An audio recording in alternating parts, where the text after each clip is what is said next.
and I have been certified as an advanced care planner, hence the ACP after my name. I would have to say that personally I've had an experience where being the healthcare surrogate was extremely important to know what the wishes of my loved one, my husband, were. So that's really given me a passion, and I'm delighted that Tidewell Hospice Stratum Health Systems is allowing me to present to the community on advanced care plans. Let me just do a little survey questions. How many of you in the room have advanced care directives? All right, there we go, 100%.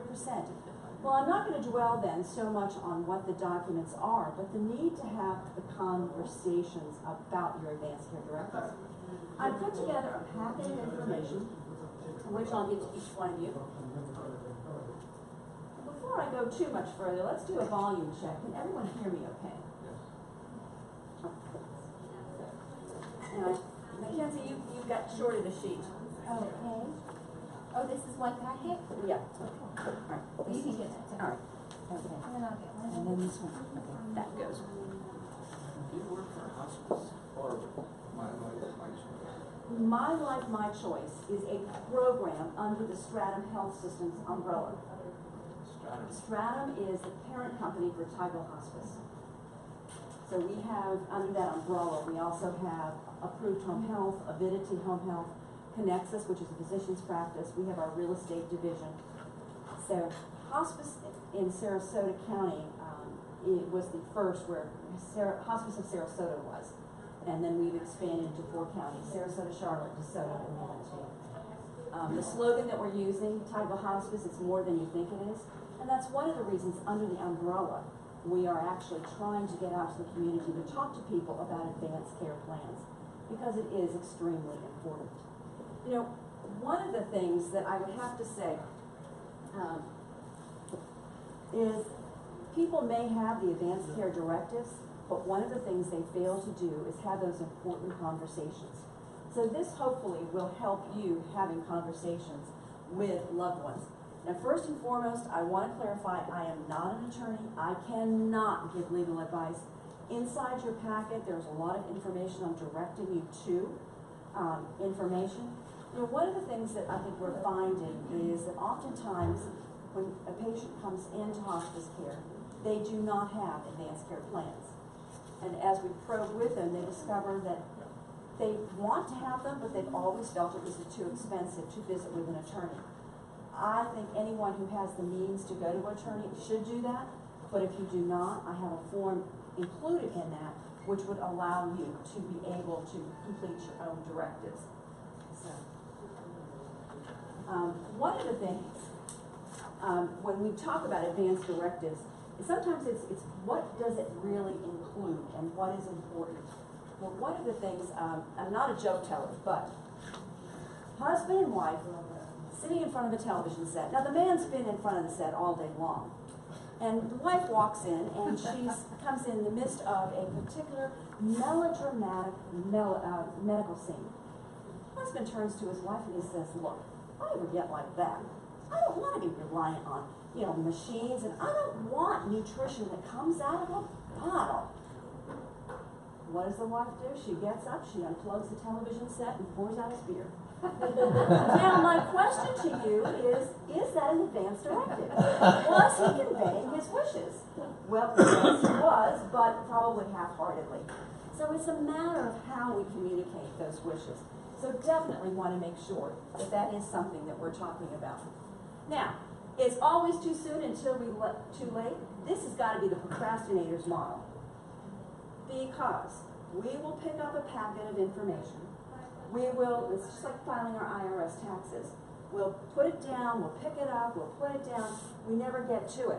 But it's always too soon until it's too late. And what we find, I'm sure at Sarasota Memorial Hospital, the nurses, the social workers here, Tidewell Hospice can attest to this, it's always too soon. People don't think until they're in crisis mode. So we want to make sure that people now are prepared and are talking about this. Today we want to educate, communicate, help you create, and share those documents with your loved ones. Now, I have to say, there's really no easy way to plan for the what-ifs. what if I get sick? What if I'm in an accident? What happens with all of that? Now, one of the things you can do is to ask yourself, do I have a significant health problem now? If the answer is yes, then you might want to consider the progression that that disease could encompass. What if I receive an unexpected diagnosis? Now, I must tell you, in July of 2017, I received a cancer diagnosis. Totally out of the blue, totally unexpected. Fortunately, through my physician in Sarasota Memorial Hospital, I can say I am absolutely healthy today, but that really made me stop and think.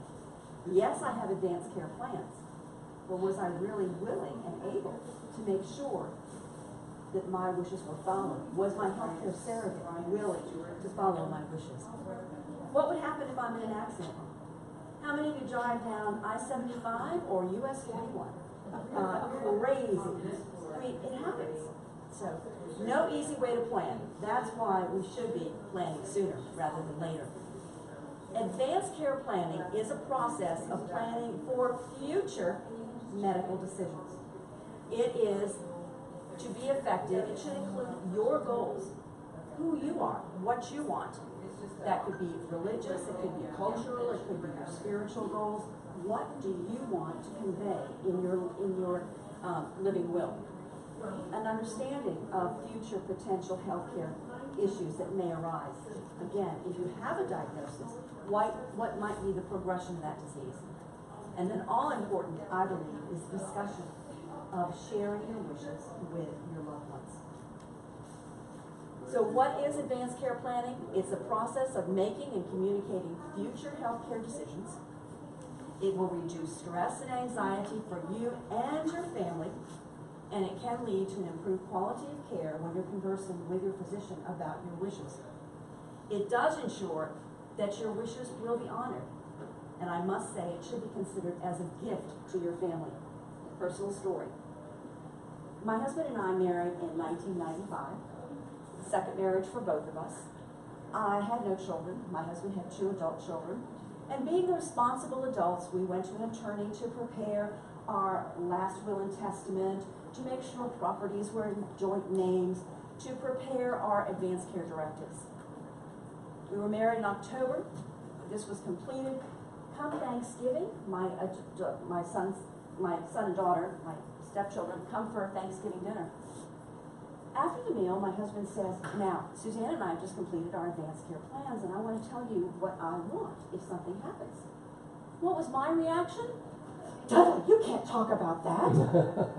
This is Thanksgiving. Well, thank goodness he did. He persisted, because 15 years later, when I had to act on his wishes, his children knew that I was following his wishes, that I was honoring him.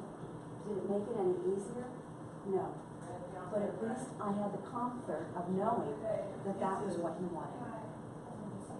In addition, because it was all discussed in advance, there was no need for the children to feel that I was the evil, wicked stepmother. They had heard from their father's lips, in his words, exactly what he wanted in the event that something devastating had happened. So we are still a very close and tight-knit family. So I say, talking about your wishes, sharing what you want, truly is a gift to your family. So please consider that. Terry Schiavo. Anybody know the name Terry Schiavo? Terry Schiavo is probably, in my opinion, the poster child for advanced care planning and the directives that need to be done. At age 25, Terry was a healthy woman. She collapsed, was in a coma due to oxygenation starvation. In 15 years, there were 20 court battles because her husband was on one side saying, my wife wants this, and on the other side, her parents saying, oh no, our daughter wants that. So there was not only court battles, but the need in public opinion and politics weighing in. Could that have been solved with advanced care planning and discussion? I don't know, but I'd certainly like to think so. What did we learn from Terry? I would have to say that life can change in an instant. She was healthy, she was vivacious, and the next minute she was in a coma. End of end-of-life decision-making is difficult. You saw that with her parents and her husband, just trying to decide what was the right course of action for Terry. Conflict can result when wishes are not known. Court battles. Advanced care planning is needed by adults of all stages. Now, you've all indicated that you have your advanced care plans, so congratulations. The one thing I think you need to do and be assured of is that you're communicating your wishes to your loved one, to your surrogate, and to the rest of your family members, so they know that what your wishes are. Okay. Am I out of range here? Oh, there we go. Okay, thoughts to ponder. Again, when you're creating your directives and sharing your wishes, I think you definitely need to know yourself, what your beliefs and values are, what medical treatments you do or do not want to have. It might be, do you want to have a blood transfusion? Is that something that's in line with your faith? What family experiences have you had? Had there been an individual in your family that you watched as they were actively dying? Are there lessons that you can take away from that? Little game that I have called the Wish Game. It is a little interactive game. I'm going to have everyone, just for the heck of this, point of discussion as to what people may want.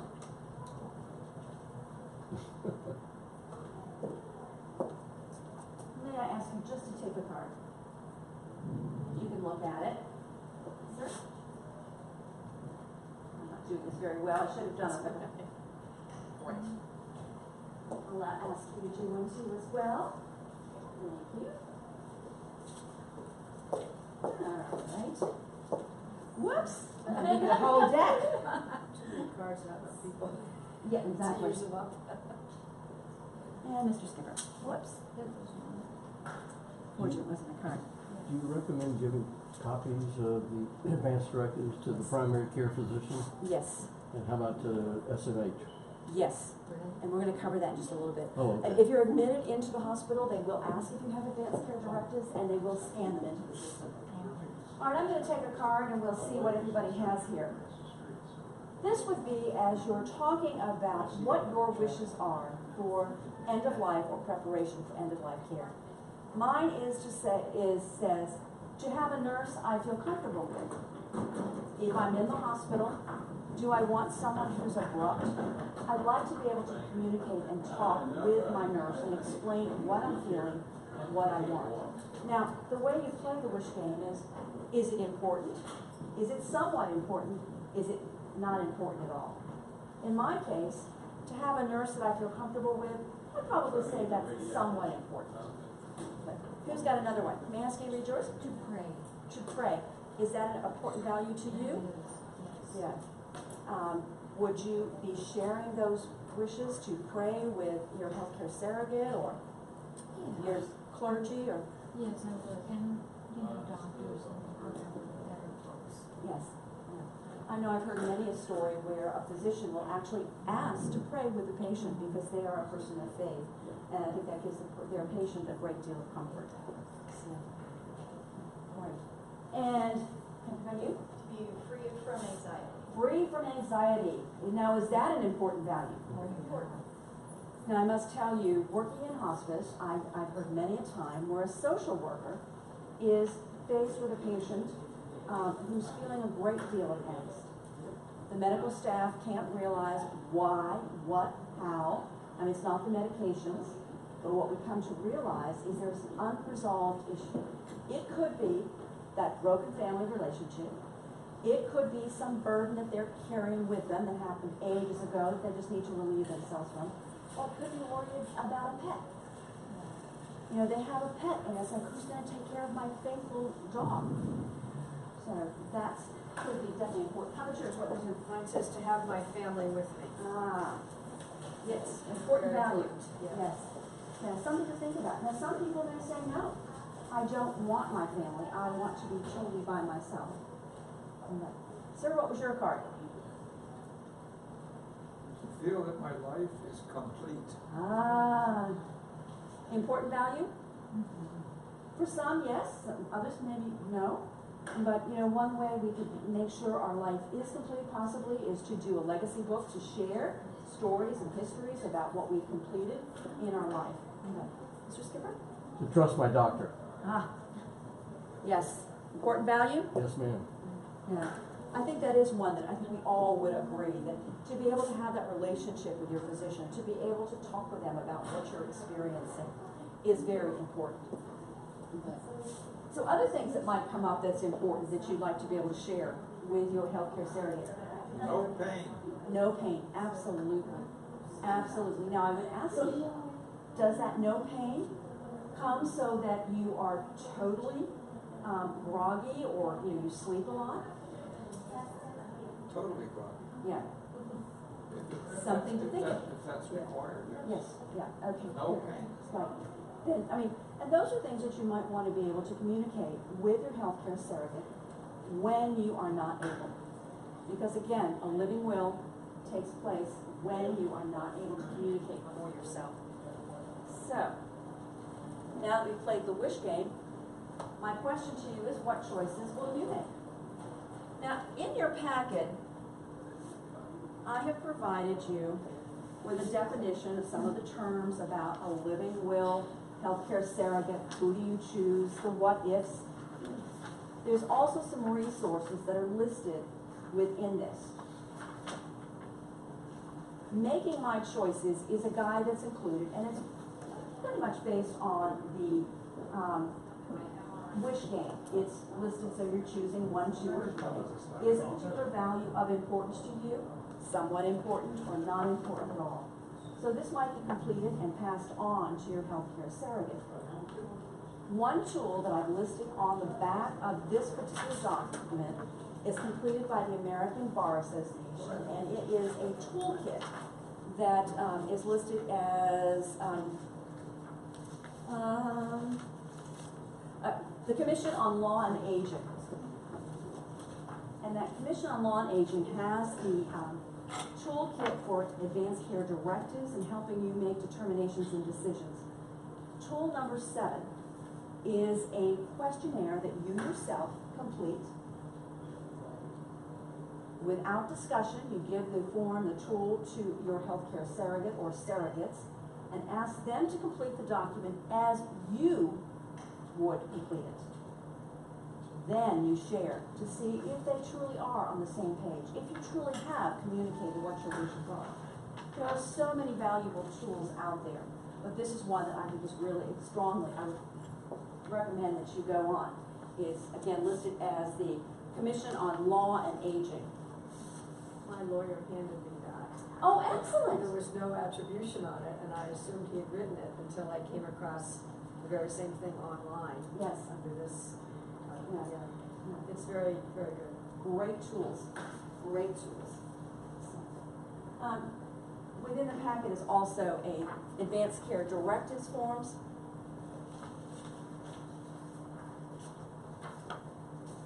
Making my wishes known. Again, how do you communicate those wishes with your loved ones, or your healthcare surrogate, or your family members?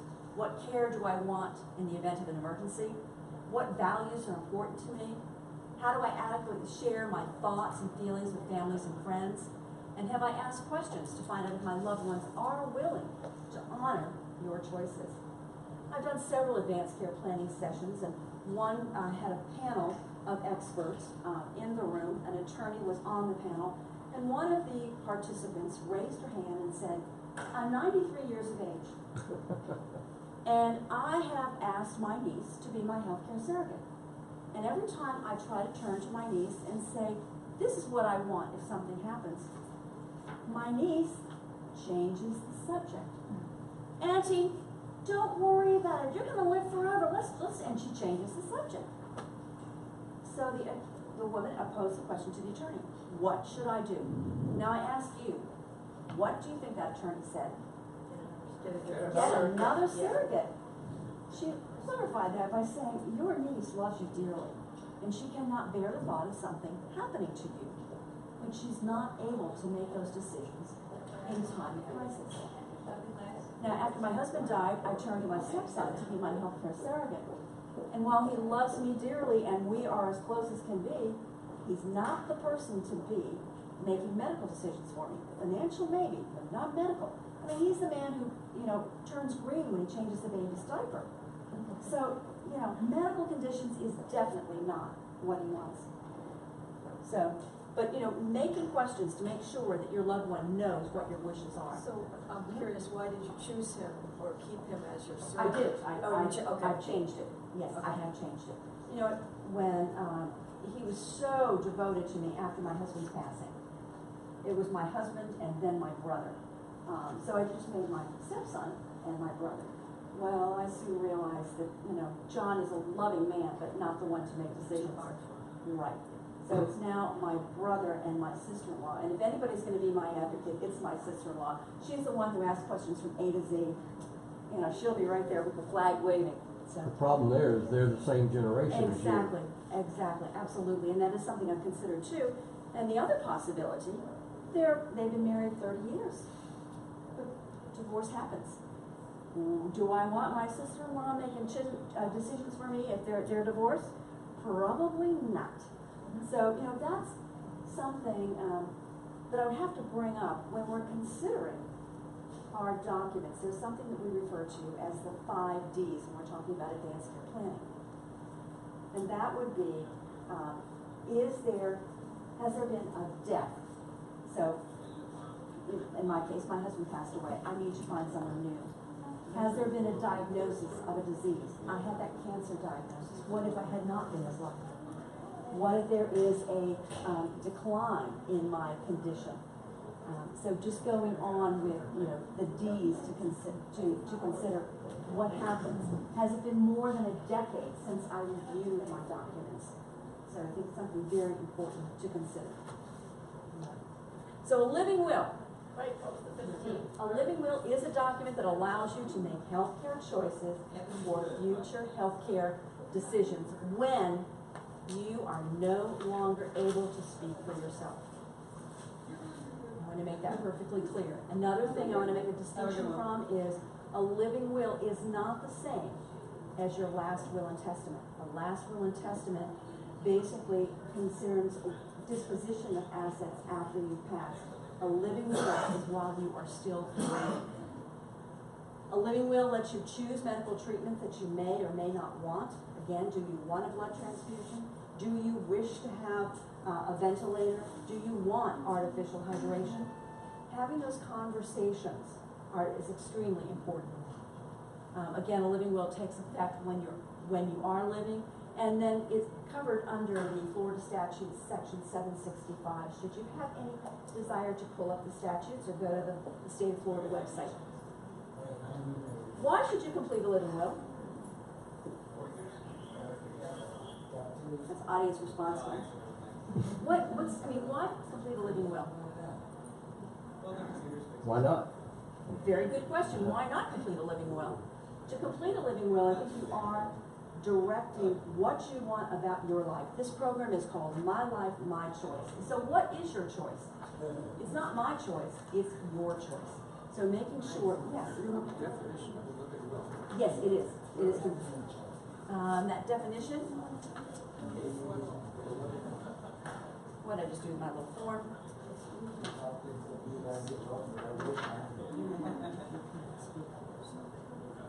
Yeah, it's contained in this section. And then, and then on the back page, the facts answer questions. This comes right from the state of Florida statutes. The back page, be page 5 of the package.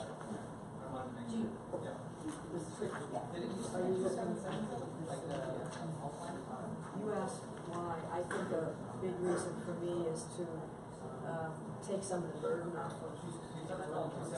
Yes. They know that it's my choice, they're not making a choice. They're not imposing a choice without knowing if that's what I want. Right. Exactly.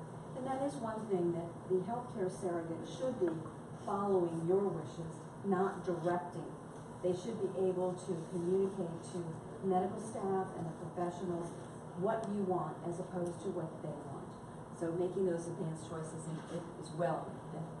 When should I complete a living will? Now, if you've not done it, but we say that anyone aged 18 and older should actually have a living will. And I would ask you, do your children have living wills? Good thing to ask, because you're setting an excellent example by providing a living will, talking about what you want, and it does help them to make those decisions. I mean, I think we've all seen in the newspaper the college student who goes off for spring break and is in a devastating accident, and the parents are devastated, but they have no clue what that individual would want. Do they want to live, on a ventilator? Do they want, so it's just important to have those discussions. When does a living will take effect? When would you sign it? When you sign the living will, appointing someone, but You can't speak for yourself. when you can't speak for yourself. Funny story, I was talking with an elderly woman, and she defining that when you cannot speak for yourself, your surrogate will begin speaking for. She said, well, if I can't talk, I'm just going to write my notes down. Okay, sweetheart, you just didn't get the point, but so. Who's going to carry out your wishes? All right, let's talk about that. What is a healthcare surrogate? An adult, so someone 18 years of age or older, who's going to make healthcare decisions for you or convey your wishes when you are not able to speak on your behalf. Can you have more than one healthcare surrogate? Absolutely, yes. I wouldn't recommend you having 10 or 20, but in the event that you have, let's say you have a husband, in my case, wife, a spouse as your healthcare surrogate, and then possibly another person. You pointed out very easily that being the same decade, a husband and wife, being a mutual car accident is important to assure that there is someone else as a backup. Who do you choose?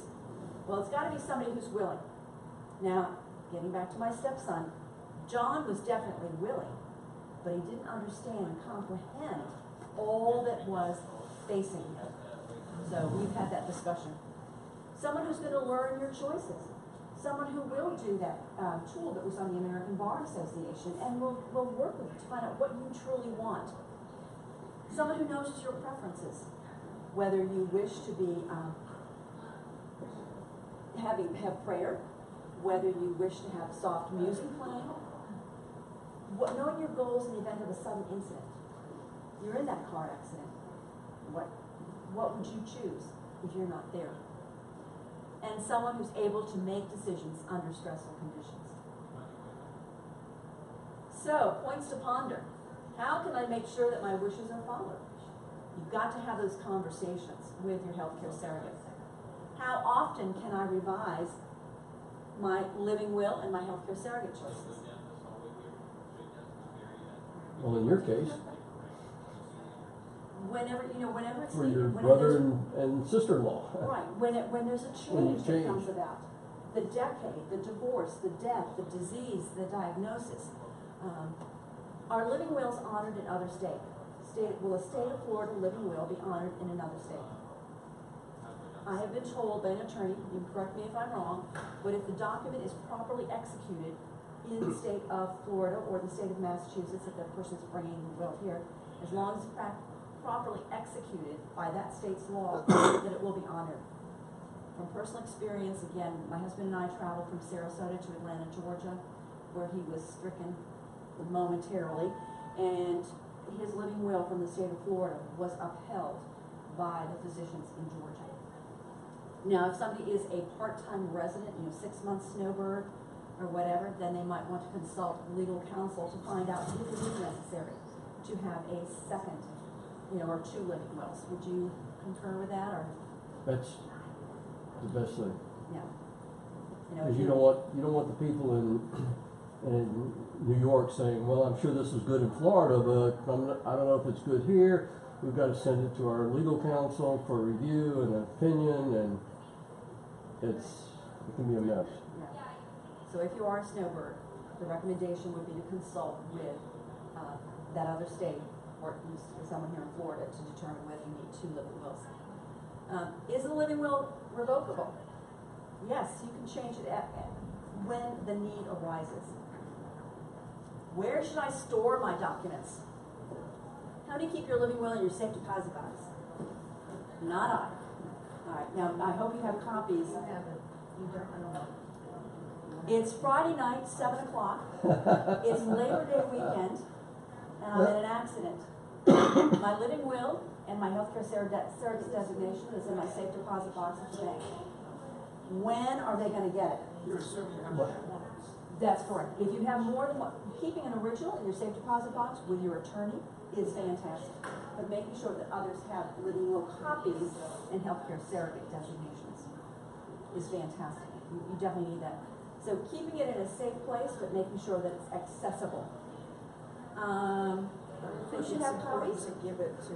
Yes. Yeah. Who should have copies? Absolutely. Your surrogate. Having those conversations is extremely important, and letting them know where those documents are. Now, one of the other things that I provided, in addition to the living will and healthcare surrogate form, is this little guide. This goes beyond the medical and the legality, and this is more on the financial piece, if you will. But as you open this up, the cover talks about what documents you have, where are they stored. Then going forward, again, definition of terms. Opening this up, you will see that there are other resources that are listed. But one of the things I think that is important is if it's difficult for you to have a face-to-face conversation with your surrogate or your family members, you can, as this is recommending, write a letter. Sometimes it's far easier to have that conversation on paper as opposed to, doing it face-to-face and that person going, oh, you're going to do what? You want me to do what? So putting it in paper helps. This is another document that is provided again. Where are your bank accounts? Who would be the contact person? Life insurance, disability insurance, all of the documents that might be of importance to you.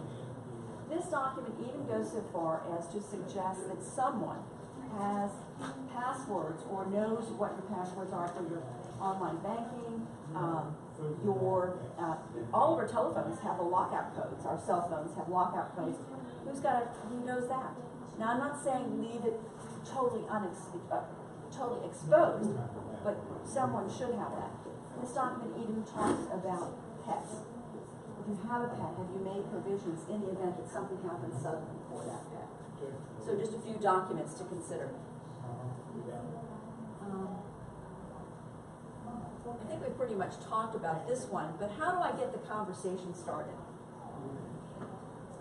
Conversations with loved ones is extremely important.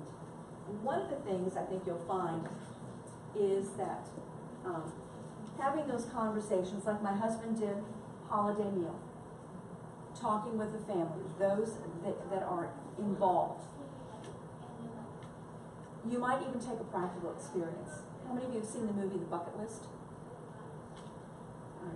That basically deals with two gentlemen in a hospital, one wealthy, one not so wealthy, and they make a pact that they're going to spend their last days doing all the things they wanted to. What's on their bucket list? So you might say something like, I watched the movie The Bucket List the other day. Can I share with you what I'm thinking about that and what I would want? Again, it might be getting back to something like, remember when Grandma died? Nobody knew what to do, and there was so much stress, and we were all feeling so guilty. I don't want to put that burden on you. Can I share with you what I really want? A friend of mine has a father who's 88 years of age, and he would not communicate with her what his wishes were. Now, she watched her mother and her brother die, and she wanted to make sure she knew what her father's wishes were. But he wouldn't talk about it. Lisa's a very innovative woman. She flew from Sarasota to Washington, D.C. to drive her father back in his car. And as they're driving down I-95, and I'm sure Lisa's going probably 80 miles an hour, she says, Dad, Wade and I have done our advanced care directives, and this is what Wade and I want. I just want to share that with you. Okay, Dad, I understand that. So then she looks at him and says, and what do you want, Dad? Well, now there's no eye contact. No eye contact, and there's nowhere for him to go. So he did open up and share with her what his wishes were. Another family that I know, aging adults, 3 adult children. They invited the children and their spouses to come for a weekend. But on Saturday afternoon, they said, okay, I'd like to have the children, our biological children, come to a meeting. And they talked about what their wishes were. So the children all could hear from their parents' lips what the parents wanted in the event something happened. Now, it's not to say they didn't want the in-laws, the daughter-in-law, son-in-law, to hear this, but they truly did want to communicate to their children first. That was the way that they could avoid any friction, any dissension among the children. So that's another way. Anything else that anybody has tried to share wishes, get conversations started? All right. I think there's less stigma about talking about it now than there was. I don't find it hard to talk about it. I mean, in my family, it doesn't seem to be a difficult subject. We've been through a number of deaths. We know it's inevitable. Right. You know, and I think that is one of the things that happens to the American society. You can't turn on the television or pick up a magazine or a newspaper without seeing an ad for, you know, Botox or this injection or that injection, you know, body sculpting. Tend to think that we're immortal when we're not. And you know, those accidents can happen at any unknown time. That diagnosis can come in. So being prepared, I think, is extremely, extremely important. So I've given you lots to think about, but I'd like to open it up for questions and see if there's anything particular. You know, the one document, since you all have advanced care plans, this was reviewed by our legal counsel. It's basically an adaptation of the state of Florida living will, expanded, if you will. Again, I want to assure that everyone in Sarasota County, Manatee County, Charlotte, DeSoto has a living will. So this simplified document is there. It appoints a healthcare surrogate. Each page requires an initial. Page 3 is optional. But again, you know, if someone does not have a living will, or you know, to be able to give options that are things that you would like and wish initially. If you don't want to do it, you just put a line through it. And then the back can be witnessed. Requires 2 witnesses. State of Florida does not require a notarization. I mean, I think if you're using professional legal counsel to prepare it, their office will have a notary public there and have witnesses. But state of Florida does not require notarization. And the witnesses must be someone other than the person designated as the healthcare surrogate. And one of the witnesses cannot be a spouse or blood relative. So, but this document is there. If you have... You mean one of them can't be, or both of them can't be? Any witnesses? Can one be a Cannot spouse? be. One can be a spouse. One can be. Right. As long as the spouse is not appointed as the healthcare surrogate. So, you know, if Mr. and Mrs. Smith have appointed one another as healthcare surrogates, then they can't witness the document. Questions, comments? Do you think this, yes, please. My lawyer advised against naming 2 people as surrogates working together. Backup is different. Right. How has that worked in your experience with other families you know I would of, concur with what your attorney is saying, because, you know, today, my sister and I may be on the same page, but tomorrow, we may not. I mean, you know, we have to concur jointly. The decisions must be made together. Whereas if it's a backup, you're appointing Jane to do it, and then Joni to do it in the event that Jane is in Oshkosh or in... Yeah, but how would you choose one of 2 sisters to be the primary? That's the touchy part. It is very touchy. And I think that's where you have to make those rational decisions. And if I were going to have to choose my son or my daughter to be the primary, I would have to sit down with both of them and explain, you know, Cindy is the more level-headed. She is the one who is able to act quickly, make decisions, gather the information. She is the person I need to make decisions for me. That doesn't mean I don't love you more, John. I love you just as much. And maybe that other sibling would be given more authority for, you know, like the financial piece, or making. Yeah, going back to my question, do you have experience with other families where there have been two surrogates, and how does that work out? Personally, no, I have not. Okay. I don't know what your job is or how involved you are in these kind of Yeah. things as they happen in your I life. have no patient contact, but I only hear the stories after Yeah, the well, fact. that would help if you have heard anything about. Yeah. But sometimes one of the two people might have some medical background, you know. Then it's a clearer choice. Right. Yeah.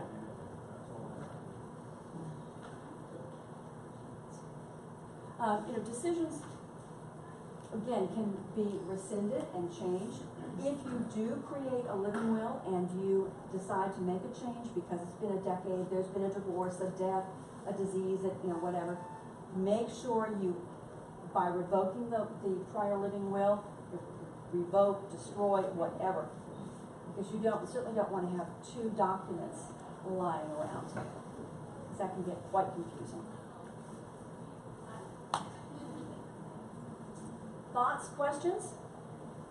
Yes. I may have missed this, so if you've already gone over it, we can talk afterwards, but, so, the My Life, My Choice program, so if someone didn't have a living will, do they come to you to get it, or do you still go to a lawyer, or what is the? Well, the state of Florida has actually downloaded a living will that individuals can print and complete. Someone can go to a stationery store and purchase a living will. This is a document that will eventually be on the Stratum Tidewell Hospice website that people can download and utilize. It's not meant to be the be-all, end-all, but it's for those individuals that need to have a living will and a healthcare surrogate designation. Mm-hmm. I'm not saying don't see an attorney, by no means, but I think having a document such as this is important to have. I guess my question is, what is then the My Life, My Choice program? Is that something that you're just providing all of the information? Do people go on their own, or do they hire you, or No, that kind of it's an thing? absolutely It's free program. There Okay. is no charge for anything that we do. okay? And do We you want to have- give back to the community for what they've given to us. Okay. Now, the one thing I would say is, you know, if they are, you know, coming into Sarasota Memorial Hospital and the question is asked, do you have healthcare directives? If they, you know, mine are on file here, you know, this could be utilized for that. Mhm. So if someone did need some assistance in developing their, like maybe filling that out or understanding some of the terminology, you have counselors We can- somewhere that they can There are come and 8 of us see that are you? certified as advanced Okay. care planners, Okay, and we cannot give legal counsel, okay, but we can certainly help them identify choices through some of the tools, like as I was talking about, the making my choices, as well as directing them to the American Bar Association Commission on Law and Aging to help them with some of those questions, okay. because it is an individual decision. Mhm. You know, I certainly don't want to say, okay, let's check this, check that, all right, you're good to go. Mhm. That's not the way a living will and healthcare surrogate is meant to work. Maybe Mackenzie can answer this. If you wanted to register this with SMH, where do you take that document? To the main registration desk down at the front entrance. They would put you through the registration process where they can upload that information Okay. to your patient record. And the follow-up question is are there any problems in the implementation here at SMH? Not that I'm aware of. As a matter of fact, I had a meeting yesterday with Dr. Joelle Valalakis, and Joelle was hoping that we could get this forms, the entire presentation, to her so they could share that link on their website.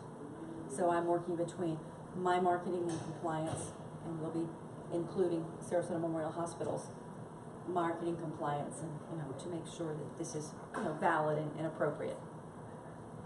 Yeah, I think currently what we have is just like a kind of a guideline on what you should make sure is included or something to that effect, but for some time now, there hasn't been any kind of a document like that available. You know, and there's what's called the 5 wishes, which is considered a legal document within the state of Florida. It is I believe it's a 6-page document. It's very simplistic. I would like to designate so-and-so as my healthcare surrogate. I wish to do this. I want soft music playing. I don't want music. You know, whatever the choices are, there's some information that's contained there. I don't think it gets to enough meat as far as what some of the medical things are that are contained on page 2. You know, do I want to have cardiopulmonary resuscitation? Do I want to have artificial nutrition? Do I want to donate my organs and my tissues? You know, those types of things. So those are some things you can check yes or no.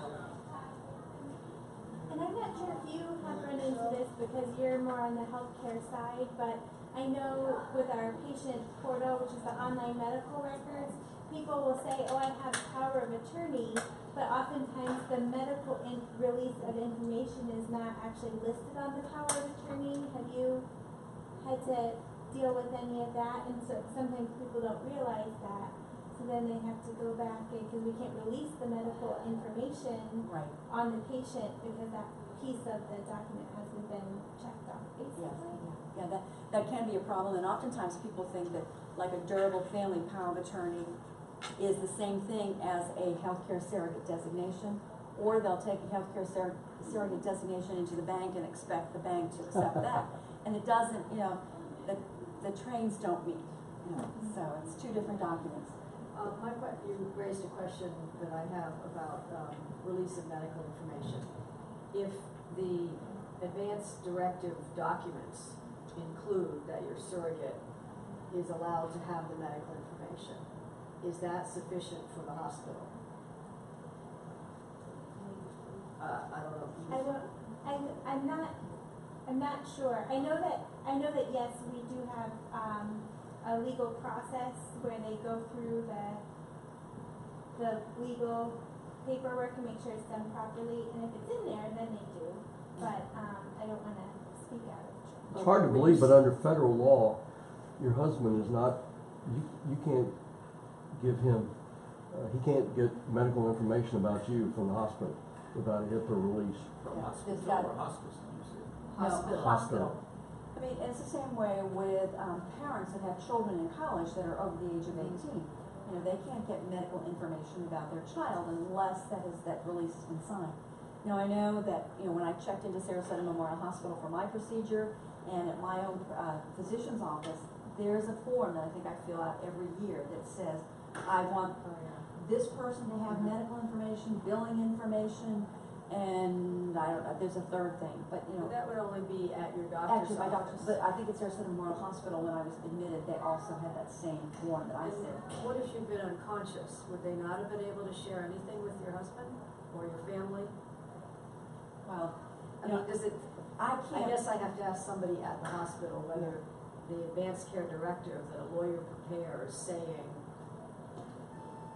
the signer is giving permission for the advocate to have that information, is that adequate for the hospital? I believe it would be because it is prepared, but that's, you know, yeah. It depends on whether it's included in that document Yes. or not. I believe it And is, there's there's also, a lot of people use a standalone document called a HIPAA release. I which think is- the document has a HIPAA release in it. Mhm. I'll check. Yeah. And then there again, I mean, personal case, you know, you've been seeing, husband and wife have been seeing the same physician forever. They know your husband and wife, you know, you've been sitting in there for consultations together. I mean, there's that personal aspect as well, but, you know, legally, the legalities, you know, is somebody gonna follow the letter of the law? Other thoughts, comments? Do you think this has been helpful? Do we need to revise, scrap? What would be more helpful? To talk more about the conversations that need to be held?